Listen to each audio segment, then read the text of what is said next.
Just out of curiosity, why do they bully? What's the point of it? Why do you find joy in taking innocent people and finding a way to be mean to them? It's not okay. What do they say to you? They make fun of my nose, they call me ugly, they say I have no friends. What'd they do to you at lunch? Put milk on me and put ham down my clothes, threw bread at me. Is it just you? Yep. People that are different don't need to be criticized about it. It's not their fault. But it'll probably get better one day. Le harcèlement en milieu scolaire est un fléau. C'est un phénomène malheureusement inévitable dans la société d'aujourd'hui. Et si nous sommes ici aujourd'hui à la Cité Miroir, qui est l'endroit probablement à Liège où il y a le plus d'ondes positives, nous sommes venus voir une initiative de la province de Liège avec son service Open Ado. Venir assister pendant une semaine au congrès, aux conférences, aux différentes manifestations organisées dans le cadre de cette semaine est quelque chose de citoyennement important. C'est transformer une catastrophe en positive attitude, comme fait TV Wallonie au quotidien. Effectivement, le harcèlement scolaire est une plaie qui peut avoir des conséquences fatales. Alors, pour vous en parler, nous sommes allés à la rencontre de spécialistes qui vont vous en parler d'une façon tout à fait positive, comme quoi il est tout à fait possible de transformer une catastrophe en quelque chose de grand, en quelque chose de meilleur. Ça aussi, c'est la Belgique. À l'occasion du colloque « Je vois, j'entends, j'agis » réservé aux professionnels de l'éducation, nous avons rencontré pour vous Jérôme Guéroucha, qui est le directeur social de l'Open Ado. Jérôme Guéroucha, bonjour. Vous êtes directeur des affaires sociales de la province de Liège.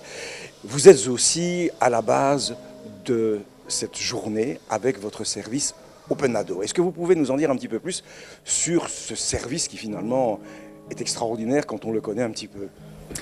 Alors oui, donc bien plus qu'une journée, c'est même une semaine qu'on dédie ici au harcèlement en milieu scolaire. Donc Open Ado, ça veut dire orientation, prévention, enfants, adolescents. Donc on s'adresse à un public de 0-25 ans, également aux familles et tous les professionnels qui sont amenés à travailler avec ce jeune public. Donc orientation, prévention, c'est-à-dire qu'on a deux axes de travail. Le premier, c'est ce qu'on appelle l'accueil et l'orientation, qui concerne toute l'aide individuelle, tout ce qui est aide individuelle au niveau psychosocial, tant pour les jeunes que pour les parents.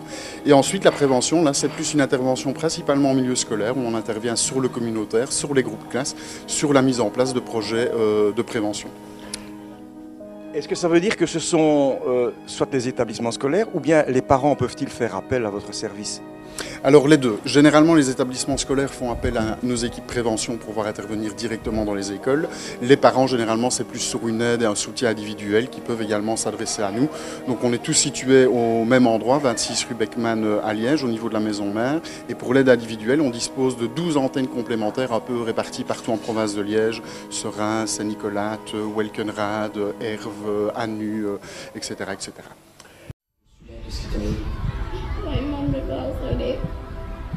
Comment ça?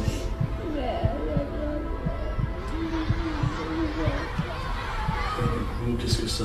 C'est pas bien grave de pas savoir faire une passe. Qu'est-ce qui se passe après? Qui? Tes camarades? Oui. Et qu'est-ce qu'ils te font du coup? Comment ils... Pour les grosses pattes. Ça se passe dans les autres matières qu'en sport aussi? Oui, dans toutes les matières. Qu'est-ce qui se passe là? Qu'est-ce qu'ils te font du coup? Ils tapent. Et le professeur ne voit pas tout ça? Non. Du coup, tu en as parlé à tes parents? Non. Pourquoi tu ne veux pas le faire? J'ai peur. Ça dure depuis quand tout ça? Depuis le milieu d'année. Tu peux pas rester comme ça, il faut que tu en parles à tes parents. Tes parents, il faut qu'ils soient au courant de tout ça. Oui. Si les statistiques que j'ai lues sont exactes, il y aurait un enfant sur 3 qui a été un jour victime de harcèlement. Qu'est-ce que vous pensez de ce chiffre ? Déjà, c'est un chiffre, donc ce sont que des statistiques. Et en plus de ça, on a le problème avec le harcèlement que tous les enfants n'en parlent pas forcément. Donc ce chiffre, pour nous, il a une valeur moyenne, mais ce n'est pas pour nous le plus important, ce chiffre, étant donné qu'il y a plein d'enfants peut-être qui n'en parlent pas. Donc on ne s'arrête pas aux chiffres en général. On voit plus la chose comme une moyenne et on essaie de s'arrêter, de ne pas s'arrêter à ça et de continuer plus loin. C'est bien ce que je pensais aussi, mais dans les journaux, souvent, le chiffre, c'est quelque chose d'important. Mais c'est vrai que ça pourrait être le cas, et c'est vrai que c'est assez grave. Alors, quand on est parent, on est parfois un petit peu démuni. Est-ce qu'on peut découvrir des signes de harcèlement comme ça, en regardant son enfant, en l'observant ? Oui, je pense qu'il y a des signes qui peuvent être tout à fait vus par les parents. À la fois un enfant qui va peut-être être un peu plus solitaire, qui va peut-être avoir tout signe de mal-être qui pourrait être perçu, mais les signes ne sont pas forcément les plus importants parce qu'on se rend compte que c'est souvent caché aux parents. Donc j'ai envie de dire que tout changement brutal doit être perçu par le parent. Et c'est peut-être l'occasion d'aller en parler, mais on n'a pas réellement des signes purs du harcèlement scolaire parce que c'est un mal-être comme un autre. Oui, c'est ça, donc on en parlait hors caméra. C'est vrai, ça pourrait être le signe d'autre chose. Par exemple, un adolescent qui est en recherche peut-être de sa propre personnalité, de son propre choix sexuel. C'est vrai que ce n'est pas mathématique. Là, il n'y a pas de chiffre, hein, non, on ne sait pas. Le harcèlement à l'école est un véritable poison polymorphe. Il se manifeste sous la forme physique, où l'agresseur use de sa force physique pour terroriser sa victime ou la racketter. Il peut se manifester aussi sous une forme verbale, où il se traduit par des insultes, des menaces, des moqueries sur les traits physiques ou même sur la couleur de peau ou sur l'origine de la personne harcelée. Le harcèlement peut prendre une forme sociale également par la mise à l'écart, l'exclusion. Et puis, il y a aussi et surtout le cyberharcèlement via les réseaux sociaux.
Alors vous, votre travail d'assistante sociale, il consiste en quoi ? Alors moi, mon travail principal à l'Open Ado Prévention, c'est de mettre en place des projets de prévention au sein des établissements scolaires, donc aussi bien en maternelle, en primaire, en secondaire et même en supérieur.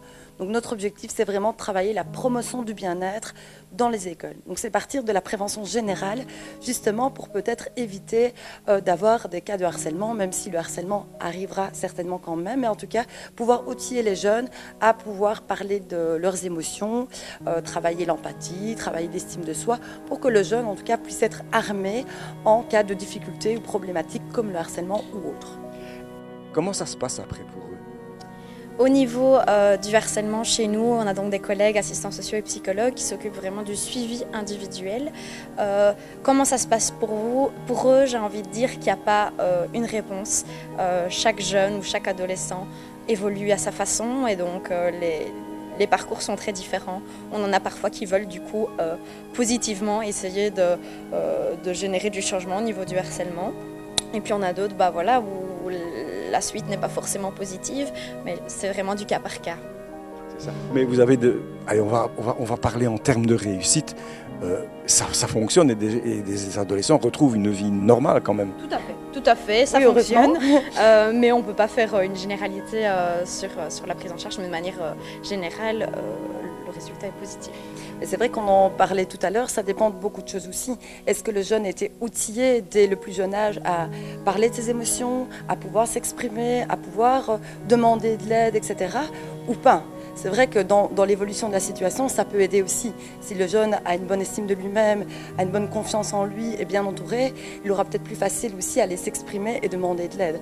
Donc c'est vrai que ça dépend vraiment de ce que lui, il a déjà, le bagage qu'il a, et aussi de l'environnement dans lequel il vit, et de l'école, et de la situation qui pose problème. Donc c'est un petit peu, ça dépend vraiment d'un enfant à l'autre. Tout à fait, voilà. Les hasards de naissance font malheureusement encore beaucoup la différence, peut-être.